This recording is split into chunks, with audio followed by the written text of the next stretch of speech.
किसान की दो बेटियां लता और सीता थी। सीता के माता और पिता दोनों की मृत्यु हो गई, इसलिए वो अब अपनी सौतेली माँ जमुना और बहन लता के साथ रहती हैं। जमुना कभी सीता को नहीं देख सकता था।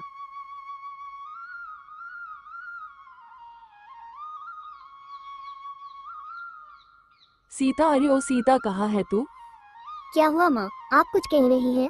हाँ बेटी, सारा दिन बैठी रहेगी, सारा काम क्या तेरे बाप आकर करेगा?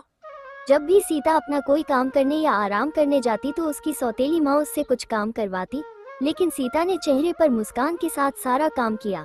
इतनी मेहनत करने के बाद भी सीता की सौतेली माँ और सौतेली बहन उसे प्यार नहीं करती थी, लेकिन सीता ने भी उनके साथ अच्छा व्यवहार किया। सीता का रंग थोड़ा सांवला था, लेकिन उनके बाल अद्भुत थे।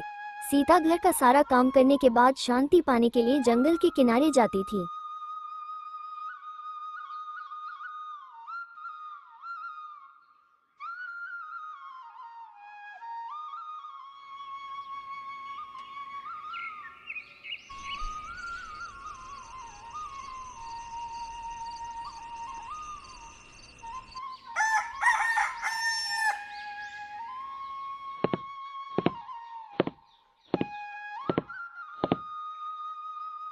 आज तुझे दिखाती हूँ मजा, रुक जरा। मैं इतना सुंदर हूँ फिर भी लोग तेरी ही तारीफ करता है।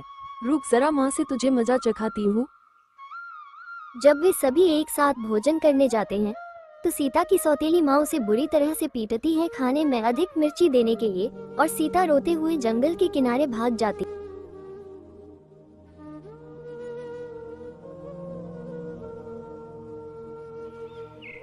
मुझे तुम्हारी साथ क्यों नहीं लेकर गई माँ? इतना दर्द अब सही नहीं होता। सीता रो रही थी, तभी अचानक आवाज आई, बचाओ बचाओ, कोई मुझे बचाओ। सीता बिना कुछ सोचे समझे इधर उधर देखने लगी और उन्हें तपते पेड़ के पास एक अजीब दरवाजा दिखाई दिया और उस दरवाजे से प्रवेश किया। जब वे दरवाजे के उस तरफ गया वह हैरान रह गया, क्योंकि दरवाजे के उस तरफ एक सुंदर प्रकृति था। ऐसा लग रहा था कि जादुई दुनिया है।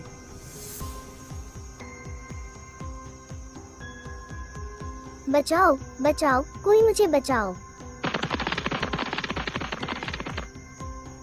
कोई मेरे बच्चों को बचा लो, कोई मेरे बच्चों को बचा लो। तुम्हारी बहुत बहुत शुक्रिया बेटी, तुम इस रास्ते से जाओ। मुझे थोड़ा सा मदद कर दो, कृपया करके मुझे थोड़ा सा साफ कर दो। मुझे थोड़ा सा मदद कर दो, कृपया करके मुझे थोड़ा सा साफ कर दो। ये तुम्हारे लिए है, तुम बहुत दयालु हो बेटी। ये तुम्हारे खतरे में तुम्हारे साथ खड़ी रहेगी और तुम्हारी मदद करेगी। दीदी, अरे ओ दीदी, कैसी हो आप सब?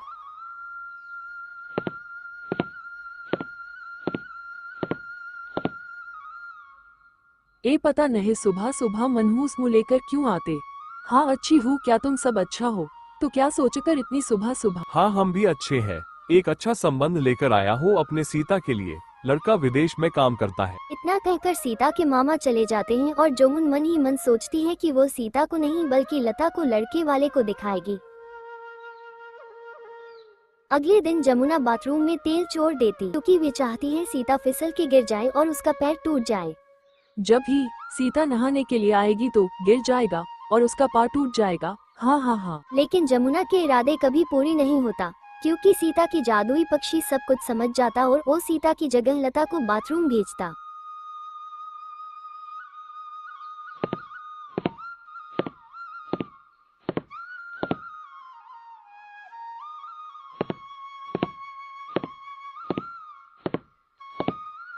ए रुक, कहाँ जाती?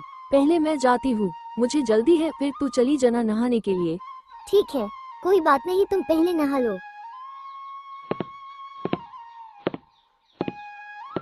लता नहाने के लिए जाता और उसका पा तेल में फिसल के वो गिर जाता।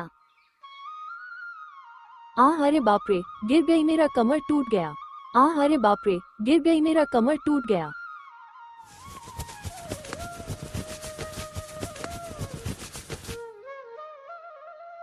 माँ देखो ना, सीता ने जानबूझकर तेल गिराया है, वो मुझे मारना चाहती। ये सुनकर जमुना, जो सीता को मारने वाली थी, पलट गई और जादुई पक्षी के कारण अपनी ही बेटी लता को मारती रही।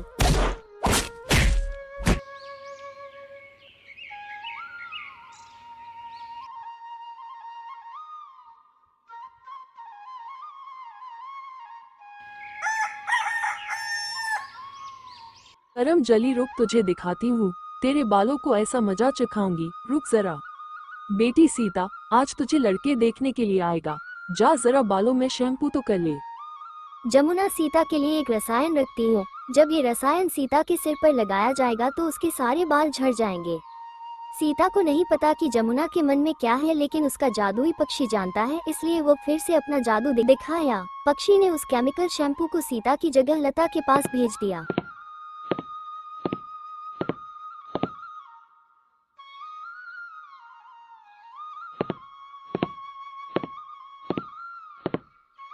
अरे क्या हुआ लता, तुम्हारे बाल कहाँ गए? अरे अरे ये क्या हुआ, ये क्या हुआ मेरे साथ? अरे अरे ये क्या हुआ, ये क्या हुआ मेरे साथ? पता नहीं कैसे हुआ, मैं शैम्पू लगाई और मेरा सारे बाल झड़ने लगे। अब मेरा क्या होगा? हाय हाय मेरी फूटी किस्मत, लेकर आया सीता के लिए और नुकसान अपने बेटी की हो गया।